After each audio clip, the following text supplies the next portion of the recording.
uumaan yeroo hundumaa sirriidha. Hin dogogguru. Sileeshin jedhama. Ogeessa fayyaaf ogeessa sirna nyaataati.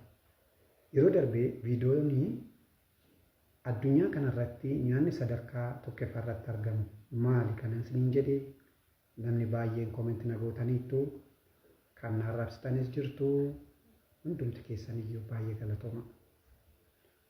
Egaa nyaanni kun eenyu yoo jettanii nyaata Rabbiin yookaan Waaqayyoo iddoo tokkotti waan hundaa badhaadhaa godhee uume aannan harma haadhaati jechuudha.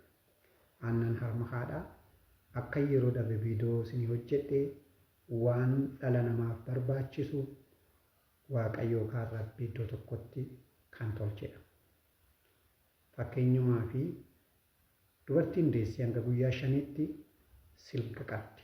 Silgi kun baay'ee furdaa kalariinsaa keelloo kan ta'e garuu immoo faayidaa hedduu of keessaa kan qabu ijaarsa qaama daa'ima sanaaf ijaarsa gaarii kan ijaaruu danda'u dhukkuboota garaagaraa kan irraa dhorkuu danda'udha. Isa kana iddoo tokko tokkotti dubartoonni ilmanii gatu waan ta'eef ilmanii akka hin ganne kallattiin asumaan ergaa dabarsuun barbaada.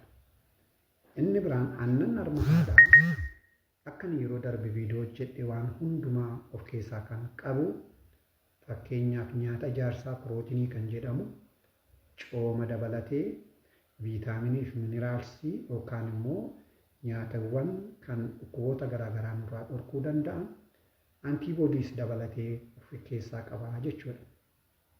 Kana duwwaa otoo hin taane nyaanni kuni hormoonii keessumaa guddina daa'imaa akka guddattuuf kan gochuu danda'u hormoonii illee kan of keessaa qabu inzaayimii garaagaraa kan of keessaa qabu inzaayimii keessumaa daa'imni gaafa aannan liqimsitu aannan sun akka haala gaariin akka inni daajessi ta'uuf akka inni daakamu gochuu kan danda'u waan hundaaf kan of keessaa badhaadhedha jechuudha.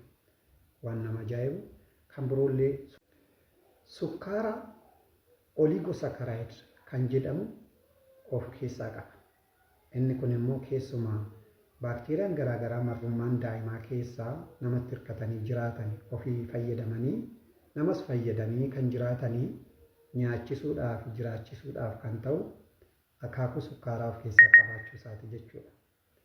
Egaa walumaa galatti harma gaafa hoosistanii harma keessan tokko keessaa hanga dhumaatti xumursisuun baay'ee barbaachisaadha. Sababiin isaa harmi irri isaa keessa bishaan gadii garuu nitireentii baay'ee barbaachisoo ta'anii gara jalaa jira waan ta'eef kan akka cooma dabalatee jechuudha.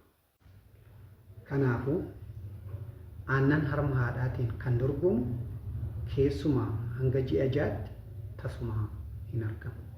Kana jechuun daa'imni tokko dhalatte hanga ji'a 6tti nyaata waan biraa hin barbaaddu jechuudha.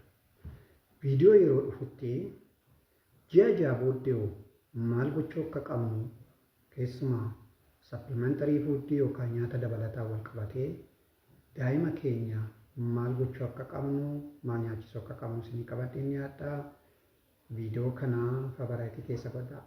Koppii laayik sheerii post gochuun dagatinaa. Namoonni immoo fooloo nan goone fooloo na godhaa.